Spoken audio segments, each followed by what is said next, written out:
Every team, every topic, everywhere. This is Believe.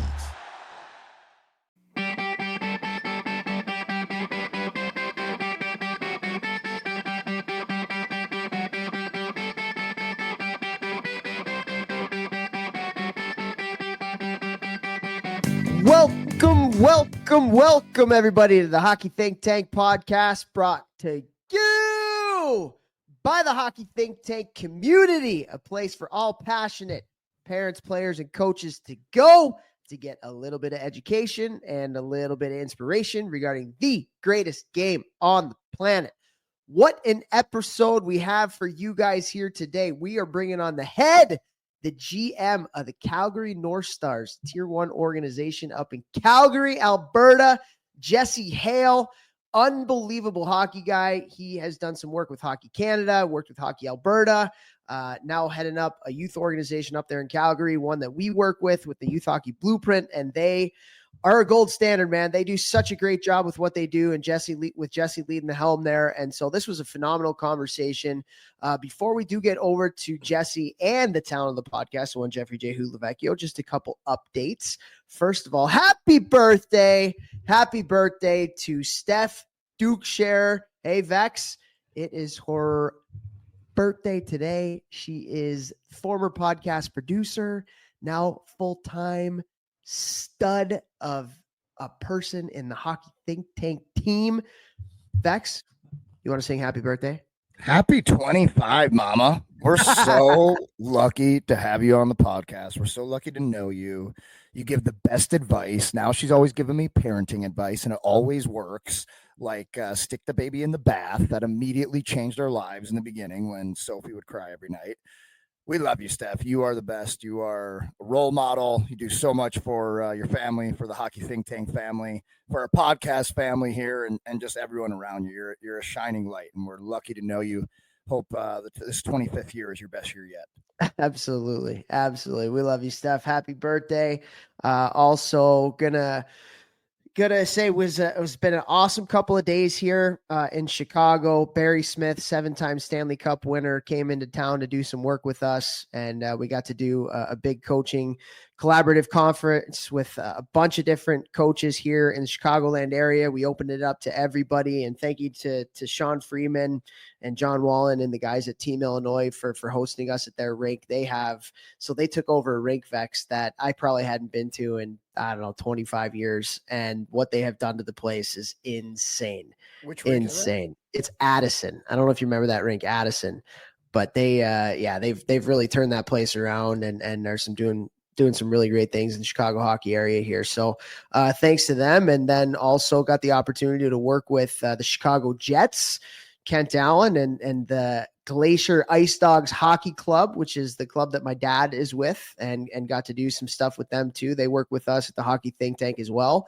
And so a lot of fun just getting the opportunity to be around Barry and watch him do his thing with youth hockey coaches, and 7-time Stanley Cup winning coach. And what he's doing right now is he's traveling around the world and giving back and doing a bunch of different coaching seminars and speeches and working with youth organizations all the way up through to the pros. And just we've developed a relationship, and I consider him a mentor. It's been awesome to see that. And maybe we'll get him on the podcast. So everybody can hear his knowledge. And so it's been a fun couple days with that, but already brought you on here, buddy. My talent, the one, the only Jeffrey J. Hulavecchio. How you doing today, brother? How's the new gym? How's the baby? How's life? How you doing, my man? Baby's awesome. She's wearing shorts now. So she wore like her second dress yesterday. I'm such a freaking girl dad. I'm like, wait a minute, is that her first dress? And Kylie, my wife, is like, it's her second dress. And I just melt every single day, every single time I freaking look at her, because it's getting warm here. So she's in dresses and shorts, you see a little baby chubby legs, I just love it. She's got little bucket hats on so the sun doesn't burn her little bald head. It's being a dad is the best. You were right all those years, man. So got that going on. Gym just pumping away every single day up there, trying to get the new location ready, the headquarters ready, and it's a big space, so it's a lot of work, but should be done in like a month and a half. So we're cooking, we're buzzing. I have to go up there after this, do more stuff stuff. Also wanted to talk about, got to meet a new team that I'm going to work with online here, Niagara women's team, ACHA D1 women's team. Just had a meeting with them. They're going to work with me this off season for online training in the summer. If your team or organization is looking for quality workouts, and if you're super young, I can send your team or organization at-home workouts. So parents with players who can't drive themselves to the gym. So many different options, but really excited to be working with Niagara University here this off season. Speaking of ACHA D1, got to shout out my boys at UNLV, the UNLV Hockey Rebels, who I've worked with the last couple of years. We had Nick Raboni on, one of their coaches, associate coach, on the podcast. Was that probably a couple months ago now, Vex? He's a part of the Hockey Think Tank community too. Dude, they just won the national championship yesterday. Won it in your home rink there in Centene in St. Louis. And I'm so pumped for those guys, man. I'm so pumped for those guys. They do such a good job. I'm so proud of them.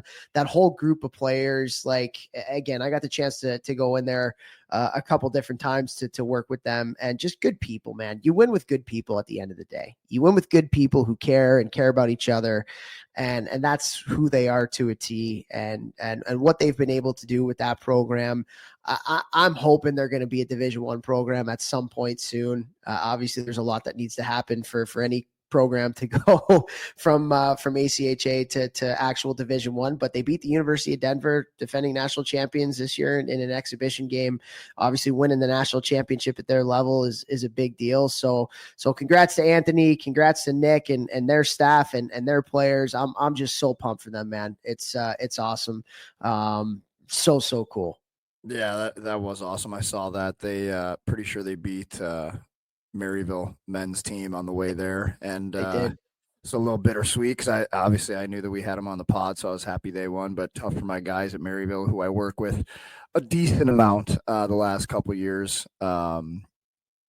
throughout the season, in season, whenever they can work with me, and just a great program. This is the furthest they've ever made it in the tournament, which is really exciting. Every year that program gets better and better and better and more dialed. And it's a big compliment to Coach Hogan over there, who I'm really close with. He's done great things, taking that brand new program to pretty far heights in only a few years. So congrats to Maryville too. It's pretty cool to see. Yeah, also want to congratulate Deerfield. It's a prep school out east that we were fortunate enough to work with this year as well.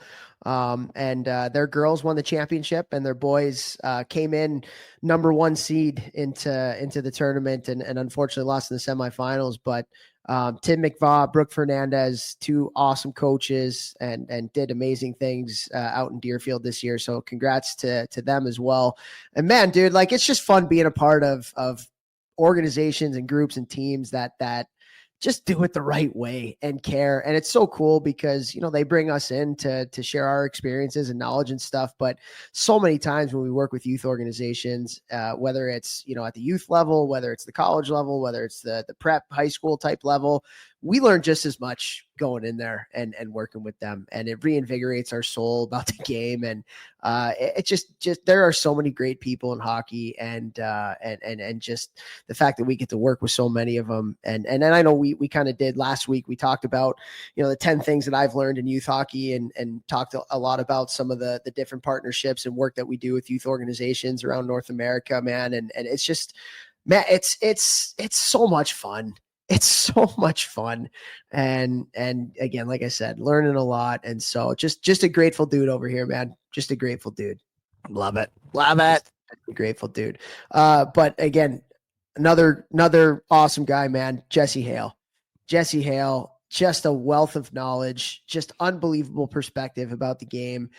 So he runs the Calgary Northstars, a group up in Calgary there, and just gold standard, the way that they do things, the way that they operate, the player development, mentorship, like just the way youth hockey organizations should be ran.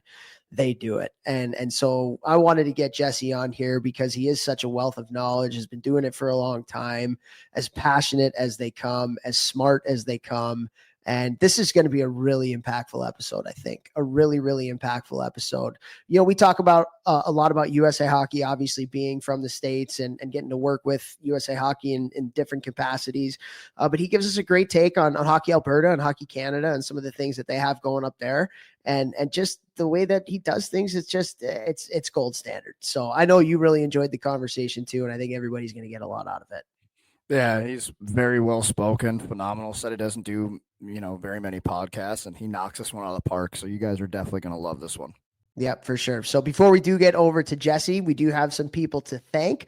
First, want to thank our title sponsor, icehockeysystems.com.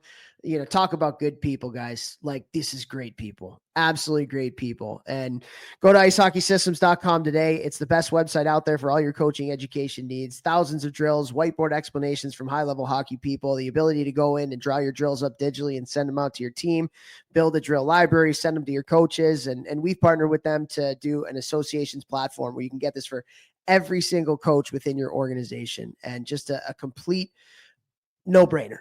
A complete no-brainer is probably the best way to describe it. And imagine, being able to put practice plans together, put drill packages together, put them up in a library where all of your coaches can go to get these drills and practice plans, especially for the coaches who have regular jobs, who don't have the time necessarily to sit there for a half an hour and think about a practice plan and stuff like that. It's an unbelievable website to be able to use for the lower level coaches who might not have the time, to the higher level coaches that have a ton of time. They have info and content and stuff on there for them too. So go to icehockeysystems.com today, look up the associations platform and sign up for all of your coaches. Huge value add. Want to say thank you to Train Heroic. Train Heroic is the amazing app that allows me to train so many elite and young hockey players online for a hilariously low price. Guys, my off-season 2025 training program is about to drop in the next few weeks, and we are dropping some big old bombs with that. There are a ton of very cool things that we're going to be doing with my company here this summer, and things I'm going to offer that I've never offered before. So really excited. Keep your eyes peeled on my social medias, on my gram, and you can train with me online just like tens of thousands of other hockey players have on Train Heroic. So thank you to Train Heroic. And thank you to Helios Hockey. They're re-upping up with us again. Woo! Guys, I just had a conversation with these guys the other day, and again, just great people who are doing amazing things for the game of hockey. And so got to have a great talk with them. They have some new and exciting things coming up the hopper with their products. So Helios Hockey it is a sensor that you put into your shoulder pads, and it ticks every time you go. And the biggest game changer with it, not only does it give you real-time data and feedback on your play, things like your stride length mechanics, you can compare yourself to other kids that are your age around the world that also have Helios, but also syncs up your video with whatever you're doing, and you get your shifts cut up for you directly right after a game. Absolute game changer for any kid that's looking to get better by watching their video. Any coach, that's working with kids that want to save some time rather than going through an entire game and stopping and starting and clipping and all that kind of stuff. Just an unbelievable value add, guys. So go to helioshockey.com today. Use the coupon code ThinkTank, one word, and you will get 20% off your pro 12-month or 24-month subscription. So Helios Hockey today, awesome stuff. Also want to thank Crossbar. Crossbar is an end-to-end software solution that you can use to help streamline your operations for your youth hockey organization. So many people that I know have made the switch from these big conglomerate type sites like Sports Engine and gone over to Crossbar. It's because it's so easy to use. It looks really good, sleek website design, the ability to go in and has an unbelievable club scheduler. It's got a 5-star communications app, do everything from registration from your entire season to drop-ins and lessons and things like that. Absolute game changer as well. So go to crossbar.org today and check it out. And also, last but not least, as always, want to thank you guys, the listeners, for continuing to support our podcast. We are 6+ years into this thing, and we are not slowing down anytime soon. And the biggest reason why is because we get to interact with you guys. And we love to bring on guests like Jesse that you're going to hear in just a second to provide some valuable insight and perspective into this beautiful game of hockey that we all love. And so if you can, for us, if you can do us a solid, the only thing that we ask for is if you can go into your podcast app and shoot us a rating, shoot us a review, download and follow our podcast. It goes a long way to helping us to spread the positive messages about the youth hockey community. And we just appreciate you guys so much. So we appreciate you. You're going to love this episode with a great human being. So without further ado, here we go with Jesse Hale.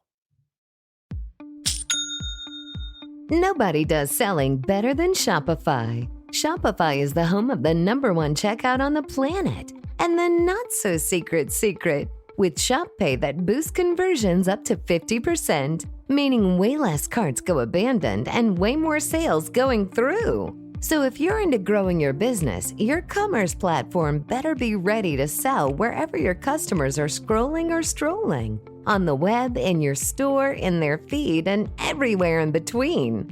Businesses that sell more, sell on Shopify. Upgrade your business and get the same checkout that Skims uses. Sign up for your $1 per month trial period for 3 months at shopify.com/Westwood1, all lowercase. Go to shopify.com/Westwood1 to upgrade your selling today. Shopify.com/Westwood1. We are so excited to have on this episode of the podcast. He's out in beautiful Calgary, Alberta. Jesse Hale. Jesse, how are we doing today? Doing well. Thanks for having me, boys. Oh, let's let her rip. I'm pumped. I'm pumped to have you on here. You're one of those guys, Jesse, that I'm like, I can't believe we haven't had Jesse on like years ago. Just it's such a good hockey guy, such a good hockey mind, such a good hockey heart, I would say too. Toast fault, absolutely. But excited to get you on here now. But first question we always ask our guest, Jesse. You know, you're as passionate about the game, you're as passionate about hockey development as anybody as I've met. So what got you started in it? What got you passionate about the game? How'd you fall in love with it back in the day? Yeah, I mean, a kid from Canada, it's pretty basic, nothing too exciting there, but just outdoor rinks, playing minor hockey. For me, I wasn't the top player, but I love the game more than most. So I had a pretty good drive to want to go as far as I could in terms of a career, whether that wouldn't be a playing career, but just different things. So for me, played a lot, kind of had the key to the small town outdoor rink and indoor rink and stuff. So got to play whenever you wanted with buddies and all that stuff. So that was kind of the coming up, and my dad was awesome, made an outdoor rink in the back for us at the house. So always had some fun times that way. But then kind of when you kind of fast forward a bit, I went to university in Lethbridge down south in Alberta, and did a hockey program there, and just kind of pestered the coach enough to get involved.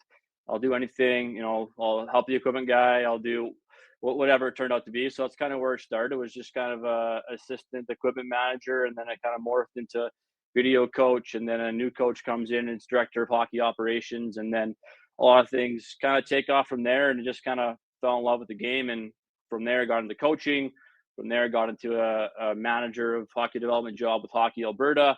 Then a stint out in Ottawa with the Sens and their group. And now I'm running a minor hockey association here in Calgary. So I've been pretty lucky to kind of, the past, call it 20 years, be in the game, kind of working in it full time. So that's kind of my story growing up. So. Love that, man. Love that. Well, let me ask you this, because I've always been a big believer in this. I think some of my best jobs and things that have helped me to become who I am as a coach, developer, educator, whatever you want to call it now, was kind of like the grunt work, dirty jobs. You talked about going to University of Lethbridge. Hey, what can I do? I'll do anything. Just give me a job. And then you work your way up, right? You worked your way up from kind of doing that, and all of a sudden director of hockey operations. And now you're doing what you're doing. But like, can you talk a little bit, because I get so many messages from people. Hey, how do I get into it? How do I get into it? How do I get my foot in the door? Whatever it may be. And a lot of it is just reaching out to as many people as you can and just doing the work that nobody else wants to do, and then proving your value and creating trust with people that are decision makers within the game to want to hire you, want you to be a part of their team and stuff. And so can you talk a little bit about getting into it from a little bit more of a professional level, of maybe, hey, I want to do this for a living at some point, and kind of doing maybe some of the dirty work, some of the grunt work, and how that's helped you to be where you are today? Yeah, I think the number one there was just it was a work ethic for me that I was happy to do those type of things to, you look at coaches now. I got a few buddies coaching in the Western League or different things. Like, it's not all just I'm gonna hop on the ice for an hour and then I'm gonna do a game on the bench for 2 hours. Like, they're doing video and stuff for hours and hours and hours, and it's a grind of a job. So I think you kind of have to have a bit of that lifestyle in you to want to get into it and make sure you put in a lot of work. I see a lot of coaches for the most part of, okay, I coached U15 AA this year. When can I have the AAA team, or when can I get in the Western League? And it's just kind of, don't skip the rungs in the ladder of development for players, but also coaches and guys. So for me, it was just, I didn't know what I didn't know, so I wanted to learn, and I would do anything to kind of just be a part of that group and that culture. I wanted to learn. In university, it was, I didn't know anybody in that city, so I was a hockey guy, so I wanted to be in that mix. So I just wanted to kind of be a part of a team, and I did whatever they wanted me to do. And luckily I was decent at building relationships with administrators, coaches, players, and that's kind of what they saw. So for me, kind of like you mentioned, I think networking is super important. If you go to a coach conference to better yourselves and hone your craft, are you talking to people? And it's not just, hey, can I come work for you? But it's just building relationships. Like, I think you and I talked 5+ years ago just about some stuff, and then I get this job, and it's okay. Now we can kind of reconnect and different things. So I think it's just make genuine relationships with people, and I think that's going to help you climb the ladder. Or a lot of it is who you know and different things. So if you build a good relationship with someone in 5 years, I'm like, well, yeah, I met that guy at this conference, and he was talking about something that I'm missing. I'm going to give him a call. So I think that's a huge part of it. But just kind of work hard, have fun with it. Yeah, for me, it's not a job. It is my job, but I enjoy it a lot. So I think you have to love it in order to kind of climb the ladder. If you think of it as how can I make a career out of it, it's going to be pretty hard to do, I find. You talked about networking, and that's something that I get questions from a lot of coaches. Like, how do I get my foot in the door? How do I, get in front of this guy? How do I get to this level? And obviously, if you didn't play in the NHL or some super high level, those guys are always going to have a leg up. But if you're a guy who didn't play at those levels, what advice would you give to coaches who are looking to network and trying to get into any level of hockey? Because I get this question a lot, and I say the same thing you are. But to the coaches out there who are asking those questions, do you have any advice on actually networking? So many people, it's wild, they're like nervous to go up and talk to other coaches at the conferences. Like, anything that you can give to help them with that type of stuff. Yeah, I think just try and find some common ground with someone. Like, I was super lucky growing up that, or even when I got my job with Hockey Alberta, I got thrown into, and I was 21, 22, and I was just working at camp, and the lead instructor was Ken Hitchcock. So for me, that was like, oh, I can learn a ton here. But I was that guy who was scared to talk to him. But he just kind of said, okay, there was 4 or 5 of us, come to my cabin on this day, and bring a 6-pack. I'll bring a bottle of wine, and what do you want to know? So we sat there for hours and hours, and I just kind of from kind of then I just thought that, hey, these guys want to learn just as much from me and my perspective as I can learn from them. Obviously, there's stuff a lot more I can pull out of him, but I think they're just people and they want to give back. So I think that's a big part of it, is just trying to find that human element, be someone that you can talk to, build a relationship. Don't kind of follow them around and just different things, but just kind of be yourself and be as genuine as you can. And then just try and find different ways to add value. So, right now video is huge. Analytics are huge. So I never did that growing up. I kind of learned video by myself, but if there was something that I could get into now, we want to try and find that computer science, that analytics background. If you have that hockey plus that side, I think those are where the jobs are going to be. And I think that's maybe where some security is. So I think just try and find ways to round yourself out, and then just don't be scared. Be yourself. Hockey guys are usually awesome, so you're gonna have conversations pretty organically. So Love it.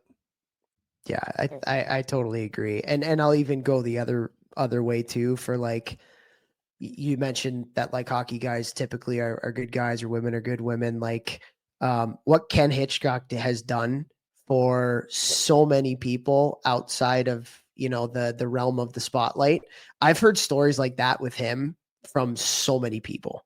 Like just taking younger coaches under his wing. I've heard that he's really big on helping out like reporters to understand the game too, you know, because they're asking the questions and this and that, and he tries to like inform them on, you know, different ways of how they're playing and stuff so they can be better in what they do and understand. And so like that giving back aspect from people that do have some of those titles goes a long way. And yeah, like you mentioned Ken Hitchcock, like what was that like? Because he's a polarizing figure in hockey and he's widely known as one of the smartest hockey people of all time. Again, Vex, you talked about it, like he never played hockey. I think he was like running a hockey apparel store or something to that effect at some point, and then got into junior hockey and kind of worked his way up. And he was a Hall of Famer. If he's not a Hall of Famer now, he will be. But like, what did you take out of, you know, getting to spend some time with Ken Hitchcock at the end of the day? Because he is a guy that loves to give back with knowledge, but he's also a pretty entertaining guy to say the least as well. yeah, it was a ton of fun. Like for me, he just kind of pulled back the curtain into. He was with St. Louis at the time, so the first day we had a break. Okay, come to this meeting room, and he put up his tech pack for St. Louis. So kind of went through in detail how he would teach his players at training camp, what he would go through, and we could ask questions and all that stuff. And then we kind of go a few days later for kind of the beers and the wine or whatever. And it was just, what do you want to know? Pull back the curtain, and then there's practices. So we're on the ice. He'll run some of them. He doesn't even tie up his skates. So that's one thing I learned from him, is how to, you know, see someone on the ice with his skates untied. But he doesn't move around a ton, but the detail in practices is super important. So that was one of the biggest takeaways for me was, you know, you could have the best drill, but if you're not teaching within it, it really doesn't matter what the drill is. So that was one thing that he really tied into us on how to run a good practice. How to have he had transition in every single drill that he did. So there was always, if it was a 3-on-2, you'd always break out that group. So not a lot of flow, which is something I took away. But I don't do a lot of flow drills now. I get the puck touches and stuff, but I think make it game like was something that I really took away from him. But he shared a bunch of stories about guys giving back to him, and then I think he was on the Olympic staff. I'm not sure which one it was. Babcock was the head coach, and there wasn't a lot of sharing going on. And like you mentioned, with him growing up in that sports store that was in Edmonton, and the University of Alberta Golden Bears coach Claire Drake was there, and a bunch of kind of guys in the little coaching fraternity were growing up at that same time, and they all shared ideas. And we kind of got away from that a little bit. So when they had the Olympic team, I forget what tactic it was, but Detroit was Babcock's team, and I think their PK was out of this world. No one knew what they were doing. So, you know, there was conversation. Okay, what should we do here? Player evaluation. Who can we put in these? And no one was really speaking up. So Bab's like, "Hey, just get out of here, guys. Go for lunch. Go for your workout, whatever. Come back in 2 hours." And he had his whole tech pack from Detroit on all these whiteboards, just saying, "Hey, this is what I'm doing. I'm okay to share my stuff, so you guys better share it with me." And that was something that I really took away from coaching early on, and I was lucky to learn that at an early age, that share ideas, make the game better. So for me in my position now, yes, I have rival associations or different things that, but I want to help anybody out that I can to do that. So that was kind of the biggest takeaway from working with guys like that, is, you know, they love the game more than anybody. And Hitch was 60 plus at that time, and, you know, he loves the game like he's 10 years old. So that was really cool to see, and just kind of how he gives back to younger guys. Somebody helped him, so he's going to help somebody else. So that was a cool experience for me, one that I'll never forget. And then other guys have done that too. I was coaching a U16 AAA team. Billy Peters was with the Flames, and we were at Winsport, which is a rink that they were skating at. And he popped in to say, "Hey, what's going on here? How are you guys doing?" Talk to my players a little bit. And then that was 10 minutes. We go on to win the tournament. I get a phone call from unknown number. It's Billy Peters saying, "Hey, congrats. I heard you guys won." He had a mutual friend. So just kind of a really cool kind of way that guys love the game and give back and care about who's coming up. So that's just one thing I've always tried to do, obviously at a different scale, but always want to try and help people where we can. I love that, man. That's so cool. And I do feel like, and Vex and I talk about it a lot, and it's something that I'm going to focus a lot on, in the future. And that's mentorship. Have it, whether it's like an official mentor or whether it's people, of the higher calibers of hockey, just giving time back to be there, whether it's a, whether it's like a consistent thing that they do or whether it's a whatever it may be. Just like you think about how those just little interactions made you feel and what it did for you as a young coach. And that goes such a long way. And it's funny you mentioned the Babcock thing, because I read his book. It was the 2010 Olympics, I believe, is the one that it was.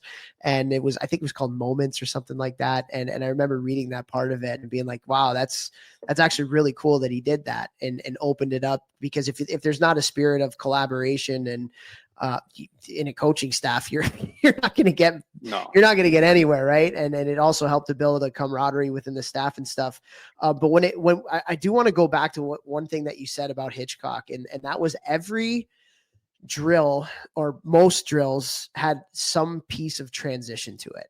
I freaking love that. I absolutely love that. And one of the reasons why one of my coaching mentors, Barry Smith, 7-time Stanley Cup winner, a lot of what he talks about right now is the value of transition and being really, really good both ways, offensively and defensively. So one of the things he talks about is like, okay, there's a 50-50 race. How quickly can you realize that your team has won the race and get to a spot of support for the person who just won the puck?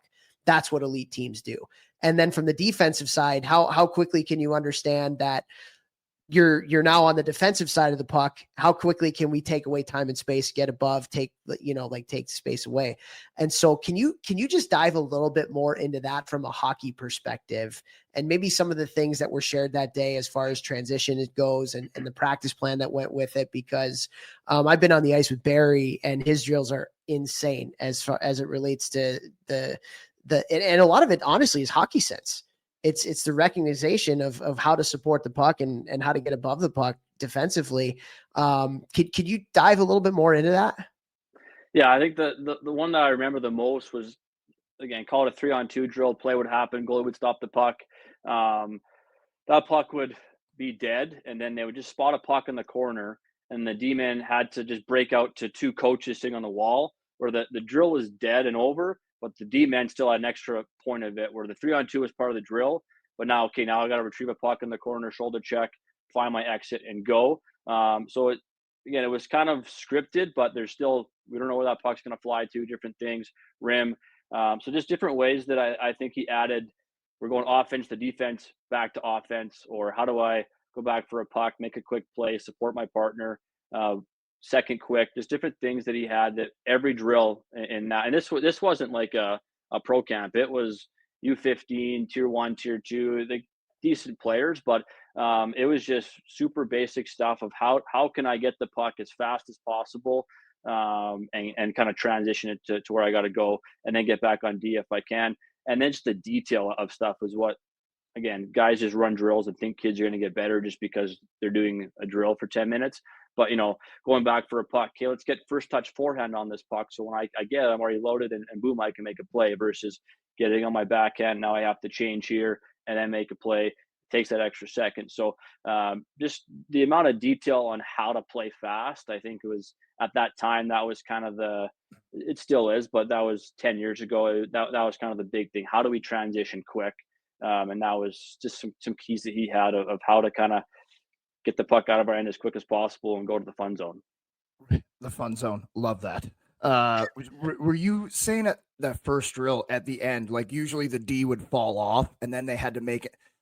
I've never seen that in any practice. I don't think that is like Topher and I are always talking about, especially youth practices. Like, how do you get more touches? How do you get more reps? How do you get more quality? Almost every team would, in that drill, the D would fall off and they would be done. Their job is done. And coaches listening, here's a very, very simple way that you can get your Ds one more rep, and it's a quality rep, and there's purpose to it. And you do that for, even if you only do that for 2 drills, but if you practice 3 days a week, the entire season, like those little things will start to add up. That is so awesome. I'm so glad you just said that on the show. That's money. I love that. Yeah, for sure. And it's just little things that he would teach that would go. And yeah, it was a lot of fun to see how they operate. And I do those things. That was whatever 15, 20 years ago, and I still do that stuff now. So and like you said, the little things add up to a big difference. Yeah, and like for all the coaches out there in Jesse, we had some of these conversations when I was up in Calgary too. Like, there's got to be a purpose to every drill that you do, and there's got to be a theme, and there's got to be a habit, and that's where, like, I think a lot of coaches use your assistants, man. Like, use your assistant coaches to look at, like, hey, your job in this drill is to look at, hey, maybe for the drill that you were talking about, they're going to their forehand, and you explain to them why that's beneficial for playing fast. Or maybe it's a box out drill. You know, you got one coach that's looking at the offense and looking at, you know, how to get to the net, and one coach is coaching the defense and how to box out. There's so many different things that can be taught, and you kind of alluded to it, but like, don't just run a drill to run a drill. You know, what are you actually trying to get out of this drill? What's the skill? What's the concept that you're trying to teach and to help your kids get better? And the more methodical you can be on that, the more development you're going to see with their players, because the more coaching they're going to get at the end of the day. Yeah, I think just having kind of that vocal mindset, being that coaching team as well, like you say, we're at minor hockey level, so not every assistant coach is going to have a ton of experience and all that stuff. But my job, head coach's job, coach the coach to know what they're doing today. It's not just pushing pucks. It's obviously, let's try and make connections, talk to all the kids, but what are you bringing to the table that every kid's getting better because of something that you did? And I see a lot of it where maybe they're timid and scared or whatever, but just be confident, know what you're talking about going into every drill. Head coaches, make sure you're pre-icing not only your players but your coaches. Okay, when we do this is your job. And it's hard because a lot of the head coaches want to have control, but it's really hard to run the drill and teach the drill in the same instinct. So if you're doing both, one of the two isn't going to be as dialed in as it should. So for me as an assistant coach, you kind of love it. For me, I'm always leaking sweat after every practice because you're buzzing over here talking to this guy, going to talk to him, and you know, trying to just bring some value and have some fun. But I just see a lot of it where they're just kind of sitting on the boards waiting for the next drill. Yeah, I got to move pucks here and do that. Or I'm going to draw up my one drill and then I'm done. You're there for the full hour 15. Like, every drill you have a role. If you don't know what it is, ask the head coach, what can I do here? That stuff drives me nuts when I see that in practice. Like, here's my one drill of the day, and then I'm done. I'm going to chill on the boards and kind of be a distraction, just making jokes with the players. I've talked about on the podcast, but it's been a minute, probably a few years ago, because I haven't coached in a few years. But I coached with an unbelievable youth coach, Mike Barra. He's in Nashville now. St. Louis lost him, which I hate because he was so good for us here in St. Louis. But he did all the macro, and I would skate around and do the micro. So he'd run practice. We had like 3 assistants out there. We were very lucky.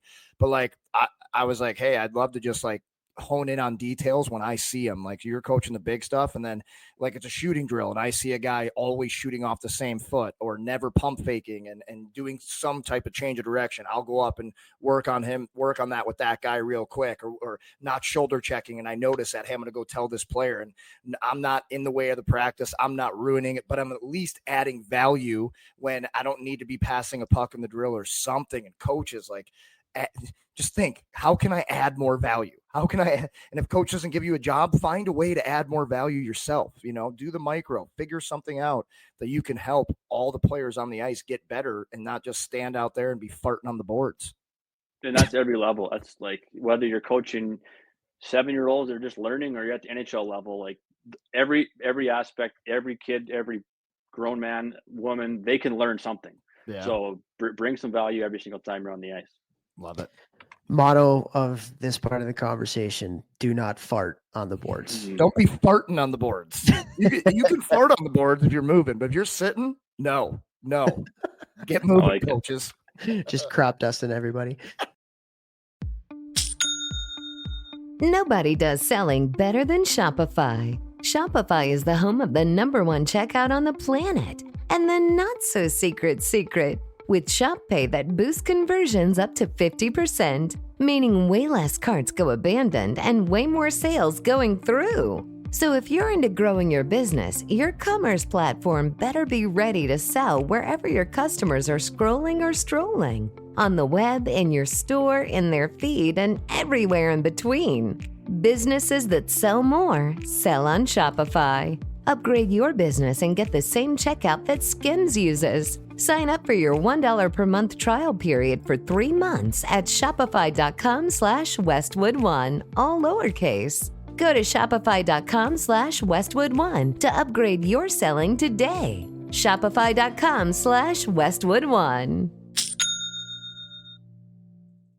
The secret is out. With millions of younger-looking customers across the country, Plexiderm is one of the most highly sought-after products on the market. It visibly shrinks under-eye bags and smooths out crow's feet in minutes, and the effects last up to 10 hours. Influencers love it, magazines feature it, and people just can't get enough of it. As a matter of fact, Elle Magazine gave it an Editor's Choice Award as Best Instant Wrinkle Filler for 2025. In as little as 10 minutes, Plexiderm reduces the appearance of fine lines, wrinkles, and those dreaded under-eye bags. So yes, you can look years younger in minutes, and the effects last for hours. No surgery, no gimmicks, just results. The best news, you can try Plexiderm for only $14.95. Plus, get free shipping. Don't wait. Order Plexiderm today. Visit plexiderm.com/special. That's plexiderm.com/special. Paid for by Sheer Science.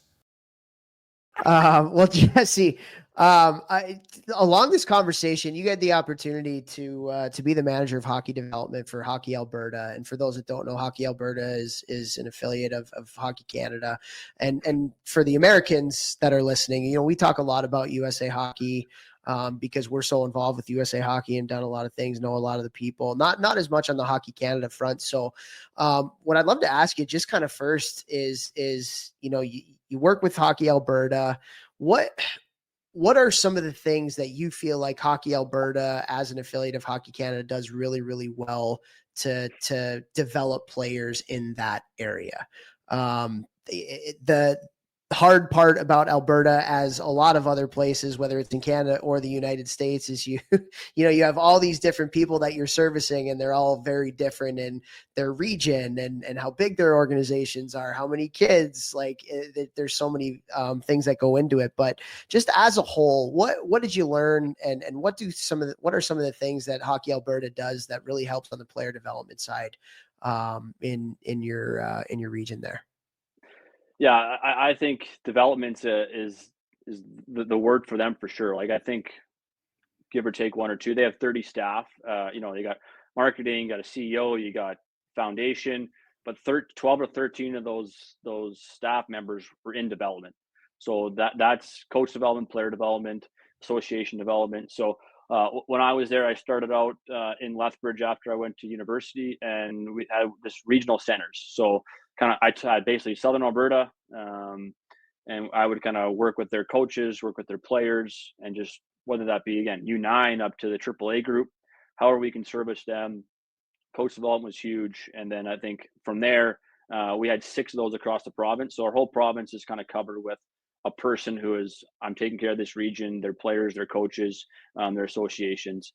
And from there, I kind of went up to Red Deer, which is where the main office is. I kind of managed that group. And to put that to perspective, like British Columbia, Saskatchewan, similar sizes, they might have 1, 2, 3 development people in there. So Alberta was super progressive in terms of development. And they have a goalie development guy, elite development. You talk about mentorship. They have 2 coach mentors. That's their job, is to do mentorship for different coaches who come in. So for me, it was just, I learned an absolute ton, and you meet a lot of people.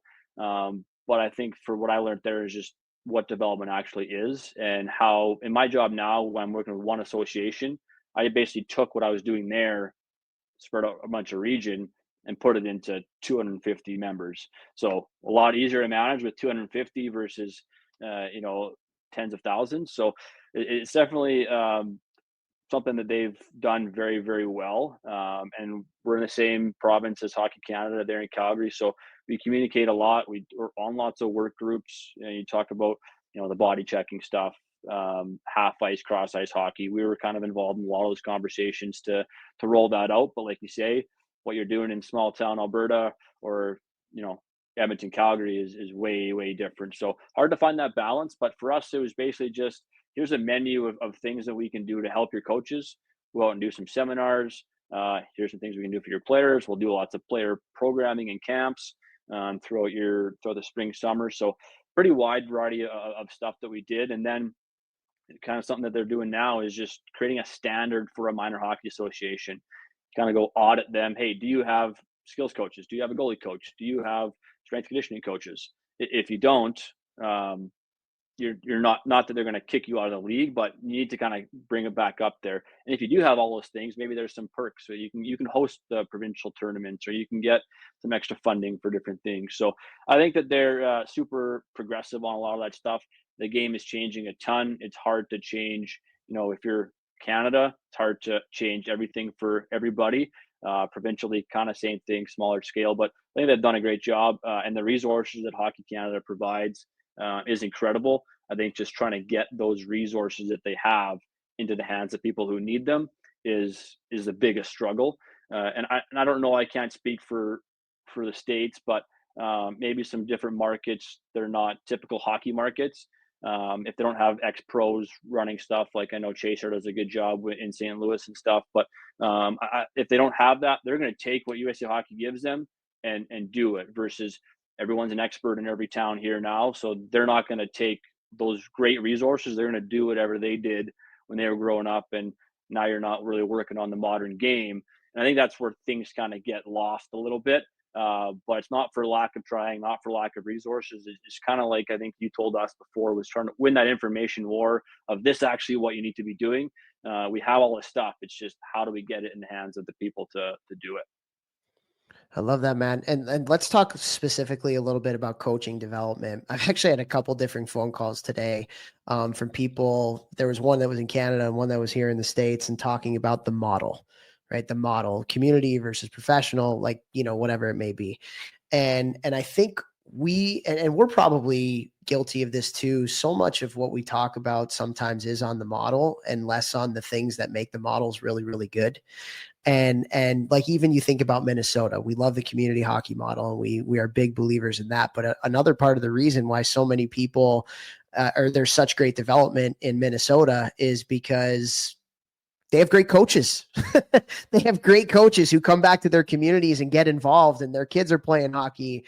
And when you have great coaches, that's the trump for anything at the end of the day. I think that's the most important thing. And so, can you talk a little bit about how Hockey Alberta supported the coaches? You talked about doing seminars, you talked about doing site visits potentially, and actually get on the ice with different organizations. But number one, are you on the same wavelength as I am that the coaching education piece of it is so important, and maybe we don't focus on that enough?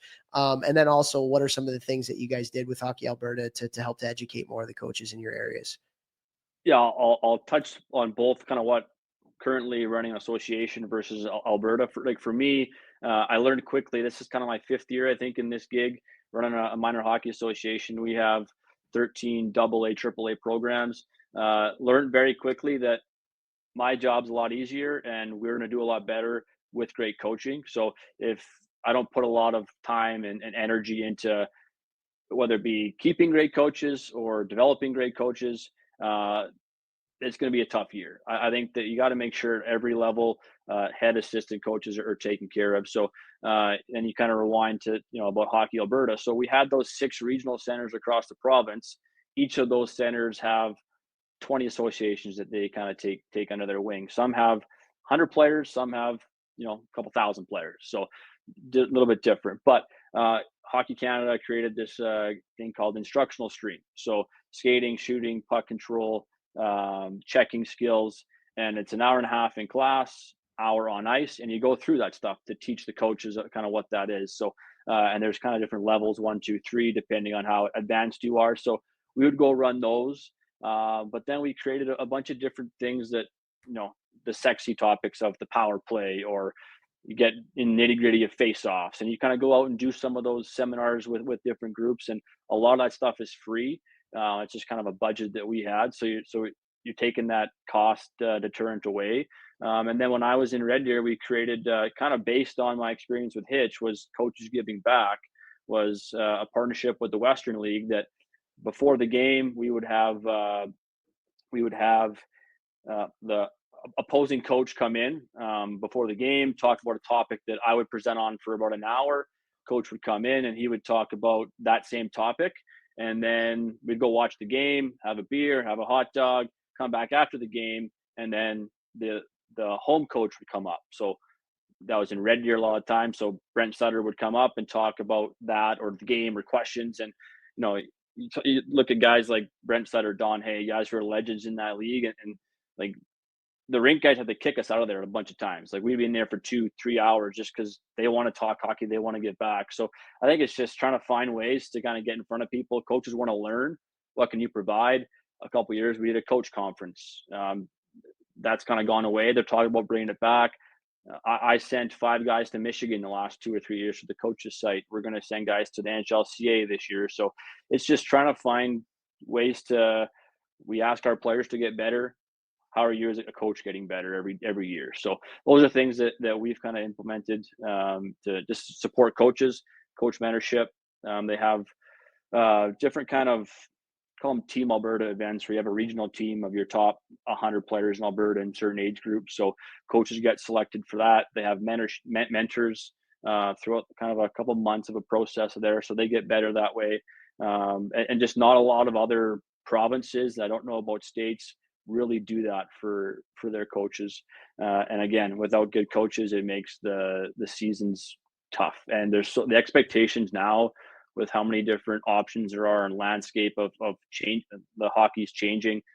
You better kind of come with a good product, or they're going to go somewhere else. So. Yeah, man, that's dude, that's so much good stuff right there. The one thing I wanted to ask you about was this Coaches Giving Back.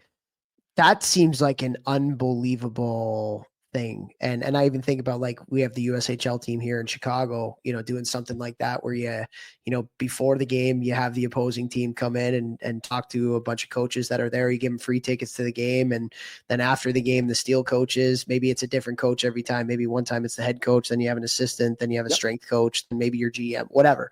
How impactful were those just for some of the younger coaches to get in there and hear from some of these? I mean, you talk about Brent Sutter, my God, like, he's an absolute legend. Legend. Yeah. So, can you talk a little bit about how cool those were and just the kind of impact it had on the youth coaches in the area?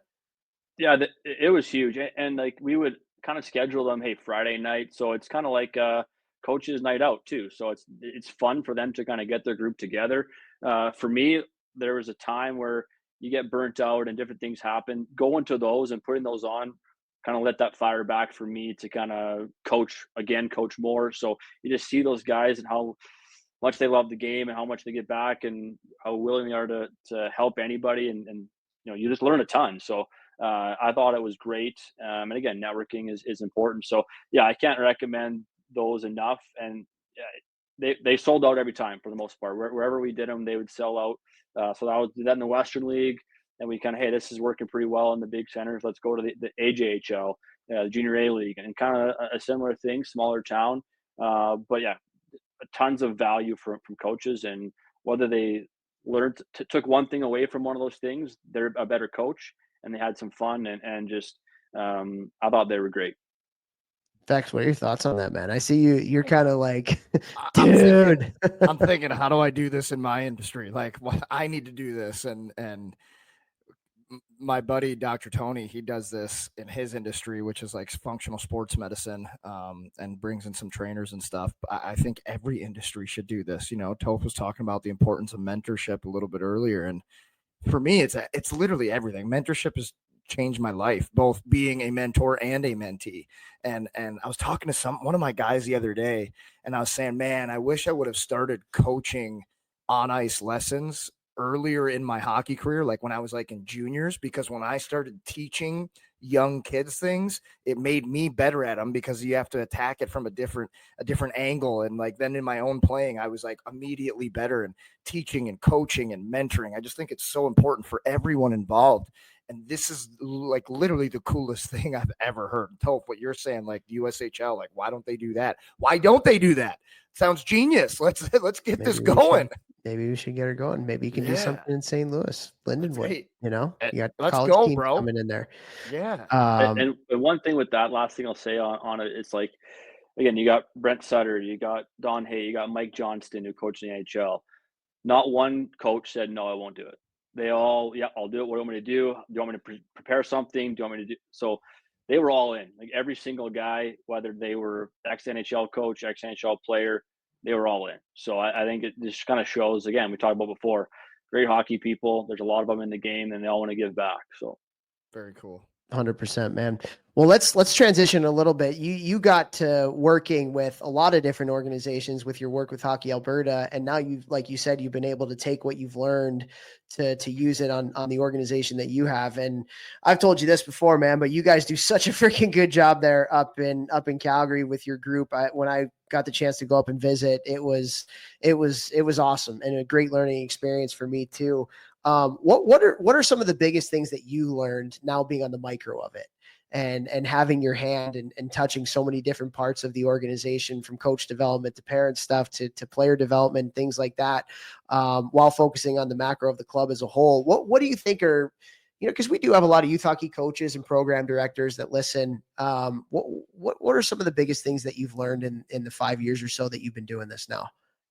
Yeah, there's definitely a few learnings. I think this year, one of the bigger ones, in working with the think tank and the blueprint was, the importance of the parent education issue.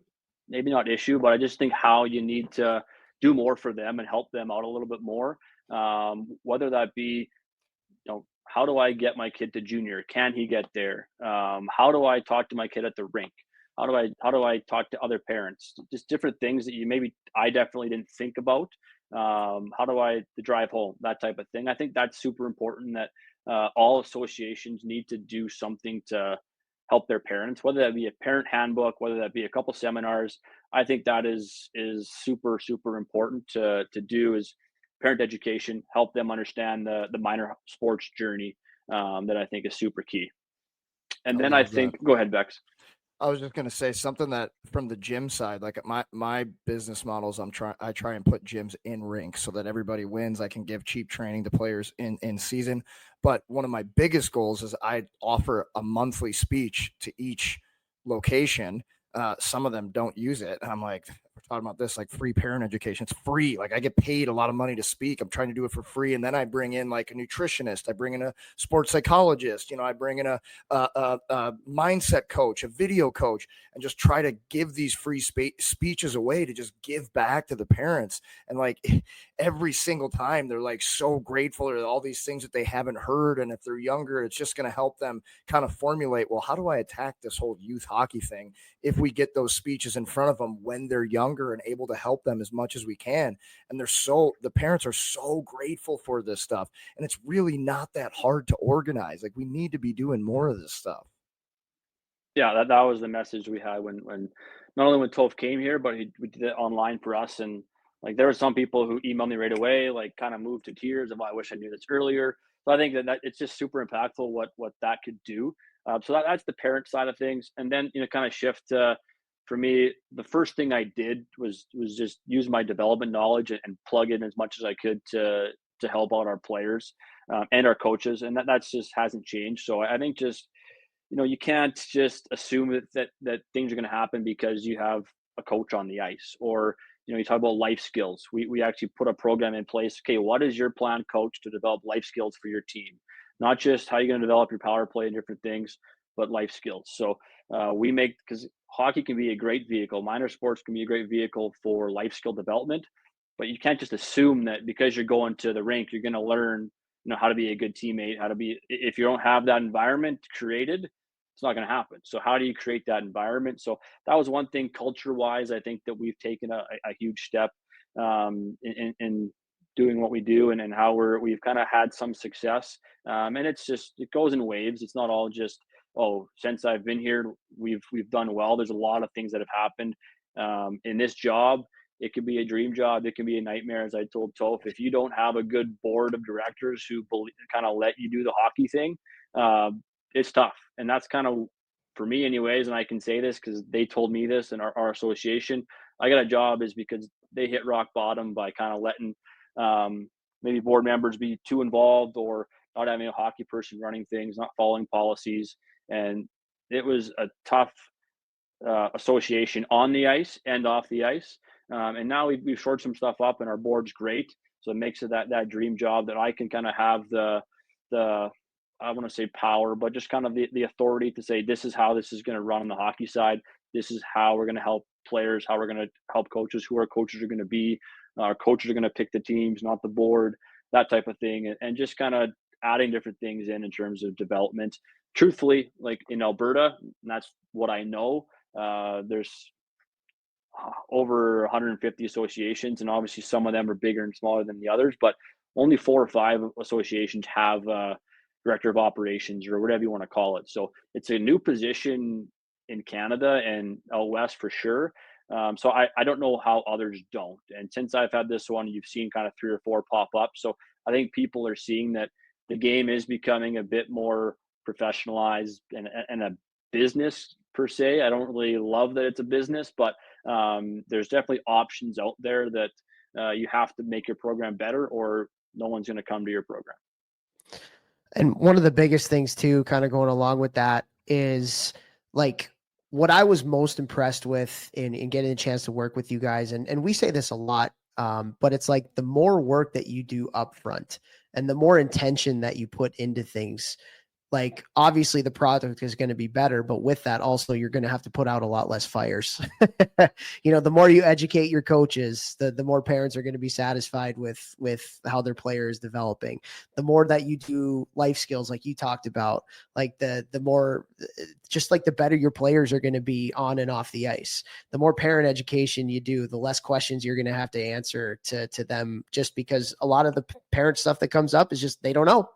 They just don't know. And they're confused by the process. Right. And so I think what you guys have done in being very upfront and intentional about putting things in place before the problems arise, when you do that, less problems are going to arise because of the education and the forethought that you've had. And so, I think that is a staple and a hallmark of a lot of really good organization is they're very organized and very methodical and planned out, especially at the beginning of the year. There's a plan, there's a protocol, they follow that. And that's not to say they're stuck in the mud and they can't change if things aren't working or anything like that. But like what you guys have done in my estimation, that goes above and beyond, is just like, you're so intentional with everything that you do on the forefront. And that is, like I said, a hallmark of great organizations. And Vex, I mean, you've seen it. So many youth organizations, they just freaking survive, man. They survive the day, or they survive the year, and however they can. And that's not to say, like, every organization has different challenges and different situations that they have to kind of go through. But like, so many are just surviving, and the more work you put in up front, the less fires, the less work you're going to have to do on the back end. And the product is just going to be that much better. It'll be easier and more enjoyable for everyone involved: parents, players, coaches, the board, the organization. Being upfront and putting in the work up front, like Toph said, you don't have to put out all the fires. You're still gonna have to put out fires, but not near. You're not gonna be daily, just like, stealing from this to fire to, water to put out that fire over there. It's all about efficiency. You put in a little bit more of sweat equity up front, and everything else runs easier and smoother on the back end. And then you can just focus on making the best product daily possible, instead of, oh my God, we got to put out this fire. We got to put out this fire. Oh, now we also got to run great practices. Now you just focus on the thing. Just make the main thing the main thing. And the landscape is changing so much that you need to be prepared and need to forecast of what's going to change. We're talking about before of spring tryouts. Now we're, maybe changing that. So if you're not, 10 steps ahead, then there's no way you can prepare and shift when things are going to shift. But we're getting different teams in next year. What's the plan? Right now it's playoffs for us. And I would love to be, just a cheerleader, but it's, hey, we got to hire our coaches for next year. So there's just a lot of stuff that's ongoing, and we're not perfect. There's a lot of stuff that we can get better at, and we will, because like you say, there's a plan. But we like to think that we've done a good job, and we hope that we can continue that pace for us. Absolutely, man. All right. One more question before we end this off, because you're a great hockey mind, and I love the way that you think about the game, and especially with all the experiences that you've had. We mentioned coaching education. If there was one thing that program directors can do to help support their coaches that you've either done or you've seen at the end of the day, what would one thing that's really, really important be in supporting coaches? Yeah, one is definitely tough. Like, obviously, there's the on-ice development piece. Adding some skill coaches would be one that I think is huge for us, that they take that. But I think something maybe different than the hockey answer is just the art of coaching. How do we improve them as good communicators? What does holding kids accountable actually mean? How do we do that? Because those are the kind of the things that I think that we get most complaints. Again, we're AA, AAA, so it's like, oh, this kid took a bad penalty, sit him. And then if you sit him but you don't talk to him, or just different things like that, is how to actually communicate with players throughout a whole season. I think if we can kind of do a lot on that's missing, like we talk a lot about, let's get our power play ticking, let's do different things. That doesn't matter if you can't actually communicate with your players, and you have a good culture, because they hold each other accountable and different things. But that just kind of gets missed, where you're inconsistent in your communication and your accountability. If you can dial that in and be a really good communicator, I think you're going to have success as a coach, because you can learn all the other stuff. You can go to a presentation and learn how to do your power play or PK. But if you're not going to be able to build relationships and be a good communicator, nothing else matters. Amen, man. I love that. Facts. It doesn't matter how much you know unless you're able to disseminate it into the players that you're talking with. Like, you can't use NHL verbiage if you're training or working with 8-year-olds on the ice. They're obviously not going to understand it. Stride Envy, Adam Nicholas, he said something super, super profound on this podcast in the first year we did it, I think. And he said more coaches need to take teaching lessons because of this exact thing. You might know everything and be such a great coach, but if you can't get that message to be understood by your team and have good communication where they're understanding how to do things, when to do things, why to do things, it doesn't matter how much knowledge you have. And that's something that's always stuck with me. I thought that was such a great quote by him, and it's exactly what you're talking about here. Yeah, man. I say that too now all the time. Like, you want to be a better coach, talk to teachers. Like, you can talk to hockey people and learn all that stuff, but you really want to be a transformational coach, like, you got to understand that stuff. So I love that answer, man. I freaking love that. Like, teaching the art of it, because that's and you know what too, though? Like, there are some things that you can teach as it relates to that, but also it's supporting them through the ups and downs of figuring it out themselves, because so much of the art of coaching and learning how to communicate is figuring out who you are. It's the relationship you build with the players. It's not it's an art, not a science. It's an art, not a science. And so letting them have the ability to kind of be autonomous in how they do things, but while also giving them a little bit of some education and some guardrails of what to expect and what the standards are from coaches in your organization. But that art of coaching is for me, I think that's the most fun part of it too. It's the most fun part of it is being able to, because you learn a lot about your players, but you also learn a lot about yourself and who you are as a leader. And you got to do some self-reflection and do some digging into what makes you tick and how you best communicate and how that is best received from the people that you're trying to affect. So yeah, dude, great. I love that. Great answer. Great stuff. Well, we're going to have more with Jesse here, a little 10 questions that'll be housed in the Hockey Think Tank community. If you're not in the community yet, this little community that we got, we're partnered with the Rink Shrinks as well. Go to community.thehockeythinktank.com. But Jesse, man, you obviously, I've told you before, I think you're unreal at what you do. And it was so great to be able to get you on the podcast here to spread your message with so many more people. So appreciate all that you do, and great job. It was great having you on here. Thanks, boys. Keep it up. You guys are awesome.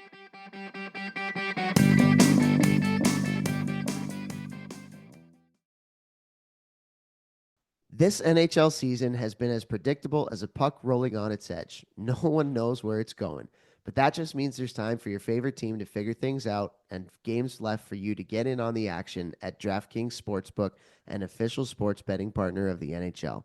It's super easy for first-timers to get started. Try betting on something simple like picking a team to win. Go to the DraftKings Sportsbook app, select your team, and place your first bet. And if you are new to DraftKings, listen up. New customers bet $5 to get $150 in bonus bets instantly.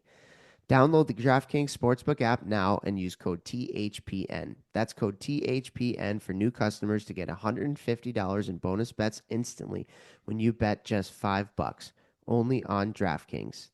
The crown is yours. Gambling problem? Call 1-800-GAMBLER. In New York, call 877-HOPE-NY or text HOPE-NY 467-369. In Connecticut, help is available for problem gambling. Call 888-789-7777 or visit ccpg.org. Please play responsibly. On behalf of Boot Hill Casino and Resort in Kansas, 21 plus age and eligibility varies by jurisdiction. Void in Ontario. New customers only. Bonus bets expire 168 hours after issuance. For additional terms and responsible gaming resources, see dkng.co/audio. NHL and the NHL Shield are registered trademarks of the National Hockey League. NHL and NHL team marks are the property of the NHL and its teams. Copyright NHL 2025. All rights reserved. If you like the show, please take a moment to rate, review, and subscribe. It really does help the show to grow. Thank you for listening.